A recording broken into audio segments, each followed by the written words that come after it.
اگر کسی دوسرے شخص نے کسی شخص نے دوسرے شخص پر ظلم کیا ہو اور اس پر جادو کروا دیا ہو تو کیا کسی عامل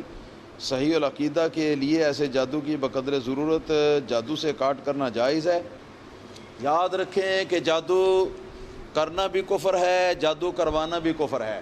جو جادو کرتا ہے وہ بھی کفر کرتا ہے، جو جادو کرنے کا آرڈر دیتا ہے وہ بھی کافر ہے۔ دونوں کافر ہیں، دائرہ اسلام سے خارج ہیں۔ اگر کوئی شخص ایسا کرے تو اس کا نکاح ٹوٹ گیا اور اسلام سے وہ نکل گیا۔ اگر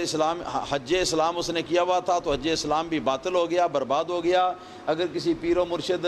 کی ہاتھ پر اس کی بیعت تھی تو وہ بیعت بھی ٹوٹ گئی، اور اس سے پہلے زندگی بھر کے اندر جتنی نیکیاں کی تھیں وہ ساری کی ساری نیکیاں اس کی برباد اور عکارت ہو گئیں، ختم ہو گئیں۔ اب نئے سرے سے کلمہ پڑھے اور اپنا نکاح بھی کرے اور تجدید بیعت بھی کرے اور حج اسلام بھی کرے اور باقی سارے نیکی کے کام جو ہیں ان کو بھی وہ شروع کرے، اس کے لیے تو یہ ہے۔ اور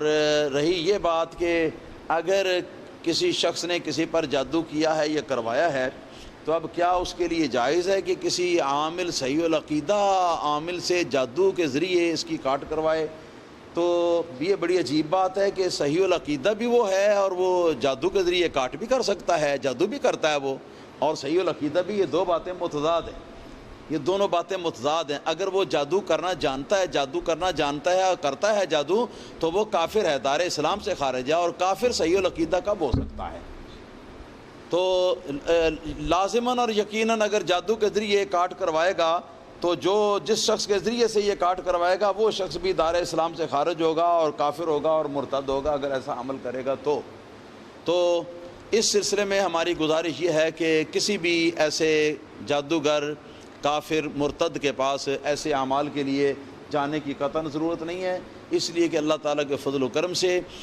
مسلمانوں کے اندر ایسے علماء اور ایسے عاملین جو ہیں وہ بکثرت موجود ہیں جو کہ کلام ربانی سے اور علم نوری سے جادو وغیرہ کی کاٹ جو ہے اس کو کرتے ہیں، تو ان کی تلاش کرنی چاہیے، اور ان کی تلاش کر کے تو اس کا حل جو ہے وہ کروانا چاہیے۔ اور اگر بفرض محال اگر سارے مسلمان عامل جو صحیح العقیدہ ہیں، مسلمان عامل اس بات پر متفق ہو جائیں اور وہ جواب دے دیں اور کہہ دیں کہ ہمارے پاس اس کا کوئی علاج نہیں ہے، اس کا توڑ جادو کے ذریعے ہی ممکن ہے، تو ایسی صورت میں جان بچانے کی خاطر جس طرح کے خنزیر کو کھانا ایسی حالت میں جب کہ اور کوئی چیز کھانے کی نہیں تو اتنا خنزیر کھا لے جس سے جان بچ جائے، اجازت ہے اس حد میں اور اس مد میں آ کے تو جادو کے ذریعے سے جادو کی کاٹ کروانا جو ہے اس کی اجازت ہو سکتی ہے۔ واللہ تعالی عالم بالصواب۔